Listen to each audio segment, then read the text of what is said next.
In front of me is Motorola Moto S50, and today I would like to show you how you can block app notifications.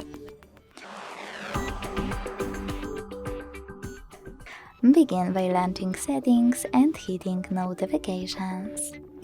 Then tap on App Notifications and tap on any of those switchers next to any of your apps to block all notifications from them.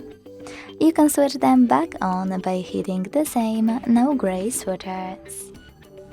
You can also select any app on the left and manage all notifications over here. Thanks so much for watching. If you enjoyed this video, leave a like, comment and subscribe. Bye!